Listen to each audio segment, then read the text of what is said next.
नमस्कार। आज हम नेटवर्क सुरक्षा की दुनिया में एक आम काफी जाने माने टूल स्नॉट की थोड़ी गहराई में उतर रहे हैं। हमारे पास एक लेख है जिसका शीर्षक है स्नॉट, नेटवर्क सुरक्षा में एक महत्वपूर्ण उपकरण। तो आज का मकसद है ये समझना कि स्नॉट क्या है और साइबर सुरक्षा सीखने वालों और रिसर्चर्स के लिए ये इतना खास क्यों है। बिल्कुल। स्नॉट, जिसे सिस्को ने डेवलप किया है, एक बहुत ही शक्तिशाली ओपन सोर्स सिस्टम है। ये इंट्रूजन डिटेक्शन और प्रिवेंशन सिस्टम, मतलब आईडीएस आईपीएस है। आईडीएस, अच्छा। हाँ, आसान शब्दों में कहें तो ये नेटवर्क ट्रैफिक का रियल टाइम में विश्लेषण करता है।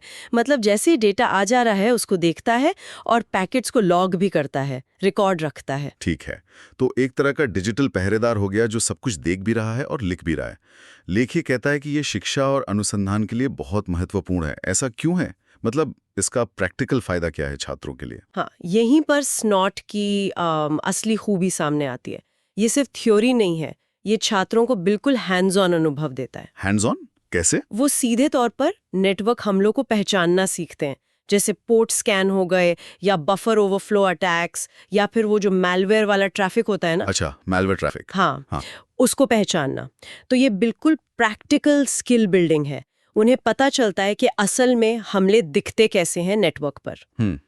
तो ये किताबी ज्ञान से हटकर असली दुनिया की तैयारी जैसा है।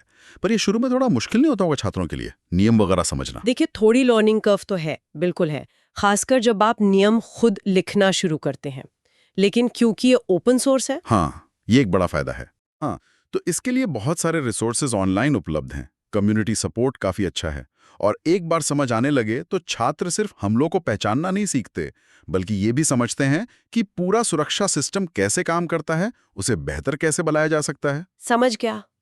और रिसर्चर्स के लिए? लेख में वो 10,000 सिग्नेचर वाली बात थी। हाँ, वो काफी महत्वपूर्ण है। स्नोट 10,000 से ज्यादा ज्ञात खतरों के सिग्नेचर, मतलब उनके पैटर्न, पहचान सकता है। ये अपने आप में एक बहुत बड़ी लाइब्रेरी है खतरों की। 10,000? वाकई? हाँ।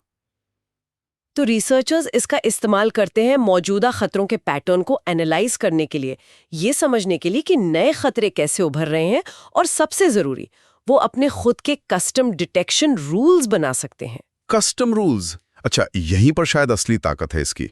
मतलब सिर्फ बनी बनाई लाइब्रेरी पर निर्भर न रहना। बिल्कुल सही। ज्ञात सिग्नेचर तो बेसलाइन है, लेकिन असली फ्लेक्सिबिलिटी, असली ताकत कस्टम नियमों से ही आती है।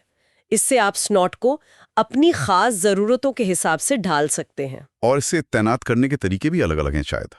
हाँ, बिल्कुल।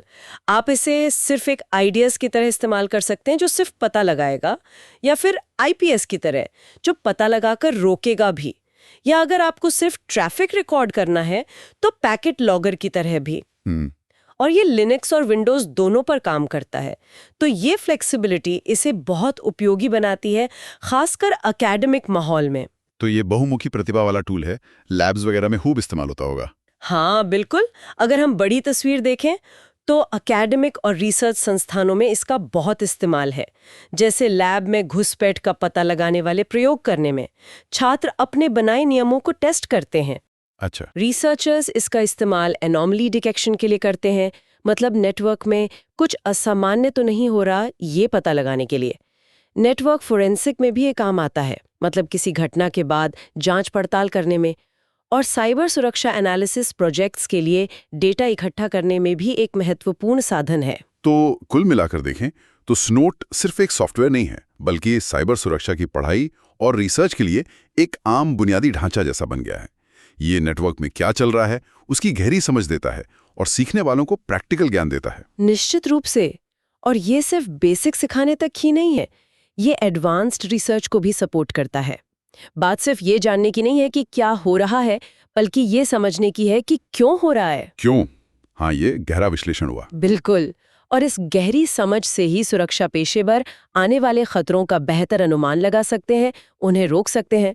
लेकिन यहीं से एक अहम सवाल भी खड़ा होता है। कैसा सवाल? अंतिम विचार।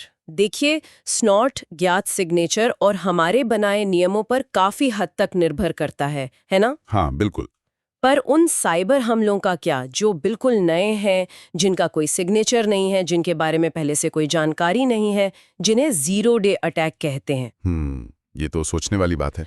तो क्या भविष्य में नेटवर्क सुरक्षा को सिर्फ इन नियम आधारित सिस्टम से आगे नहीं बढ़ना होगा? शायद ऐसी तकनीकों की ओर जाना होगा जो अज्ञात खतरों को भी पहचान सकें बिना किसी पूर्व परिभाषित नियम के। ये एक बड़ा चैलेंज है जिस पर सोचने की जरूरत है।